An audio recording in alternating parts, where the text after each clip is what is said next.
This is my book, Mr. Peabody's Apples, written by Madonna.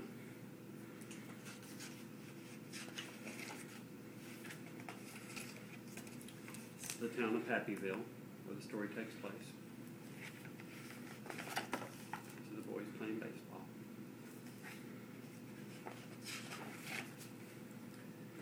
In the town of Happyville, which wasn't a very big town, Mr. Peabody was congratulating his little league team on a great game.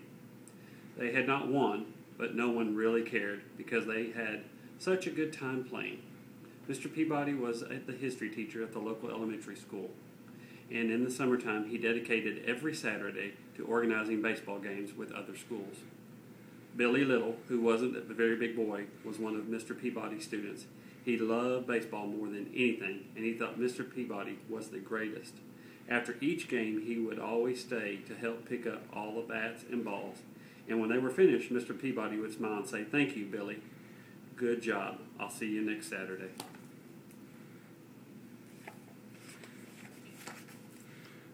Then he would start his walk home along the main street of Happyville, which wasn't a very big street, waving hello to everyone he knew, and everyone would wave hello back. Along the way, he always passed Mr. Fundickel's fruit market. Here, Mr. Peabody would stop and admire Mr. Fundickel's fresh apples. He would pick out the shiniest apple and drop it in his bag and continue on his way. Across the street, Tommy Tittlebottom watched with curiosity as Mr. Peabody walked away with the apple. "That's strange," Tommy said to himself. Mr. Peabody didn't pay anyone for the apple. Tommy got on his skateboard and rushed to tell his friends.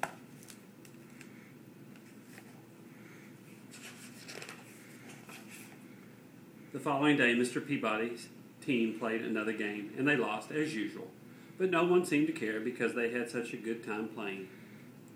Billy picked up the balls and the bats, and Mr. Peabody set off on his walk home. He waved to everyone he knew, and they waved back. Once again, he stopped outside Mr. Funkadickel's fruit market, picked up the shiniest apple, dropped it into his bag, and continued on his way. Across the street, Tommy Tittlebottom and his friends watched Mr. Peabody, and they were amazed at what they saw. Mr. Peabody had not paid for his apple. They couldn't wait to tell all of their friends, who told all of their parents, who told all of their neighbors, who told all of their friends in the town of Happyville, which wasn't a very big town.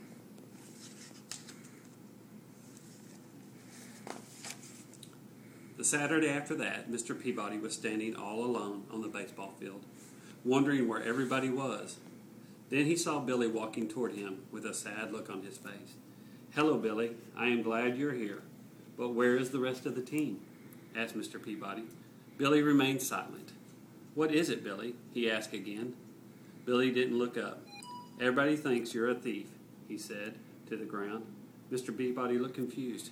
He took off his hat and scratched his head. "Who says I'm a thief, Billy? And why? What did I steal?" he asked. "Tommy Tittlebottom and his friends said they saw you take an apple from Mr. Funkadill's fruit market twice, and they said you didn't pay for them," answered Billy. "Ah," said Mr. Peabody, putting his hat back on his head. "Let's go talk to Mr. Funkadilly about it, shall we?"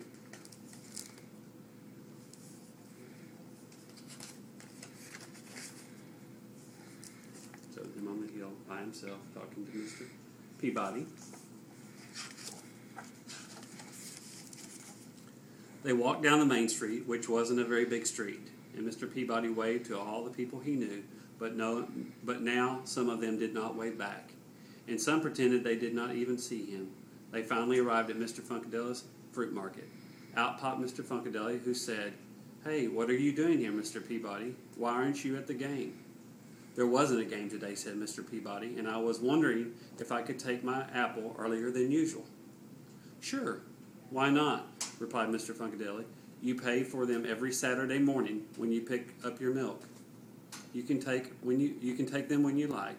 You want the big shiny one, Mr. Peabody?" Mr. Peabody took the apple, smiled, and offered it to Billy. "I would like to take the apple, Mr. Peabody, but I have to go to find Tommy and explain everything," said Billy. "When you find him, ask him to come over to my house. I would like to speak to him too," replied Mr. Peabody.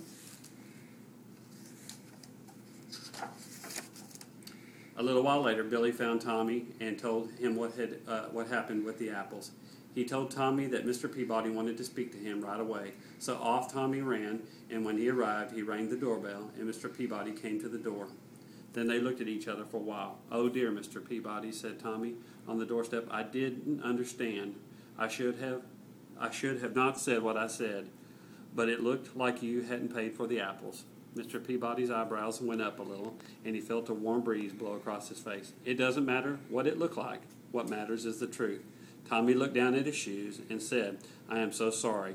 What can I do to make things better now?"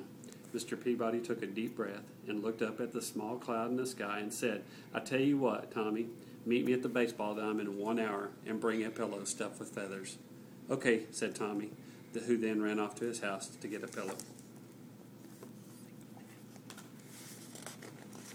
An hour later, Tommy met Mr. Peabody on the pitcher mound.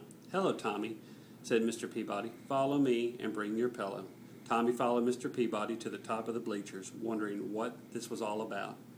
"It's a windy day, isn't it?" asked Mr. Peabody. When they reached the top, Tommy nodded his head in agreement. "Here is a pair of scissors. Now cut the pillow in half and shake the feathers out." Tommy looked confused, but did it anyway. He thought it was a small price to pay to gain Mr. Peabody's forgiveness. The wind carried thousands of feathers far and wide. There's the feathers being carried far away. Tommy looked relieved and said, "Is that all I have to do to make things better?" "There is one more thing," said Mr. Peabody. "You must go and pick up all the feathers." Tommy frowned. "I don't think it's possible to pick up all the feathers," Tommy replied. "It would be just as impossible to undo the damage that you have done by spreading rumors that I am a thief," said Mr. Peabody. "Each feather represents a person in Happyville." There was a long pause as Tommy began to understand what Mr. Peabody was saying. Finally, he said, "I guess I have a lot of work ahead of me." Mr. Peabody smiled and said, "Indeed you do. Next time, don't be so quick to judge a person, and remember the power of words." He then handed Tommy the shiny red apple and made his way home.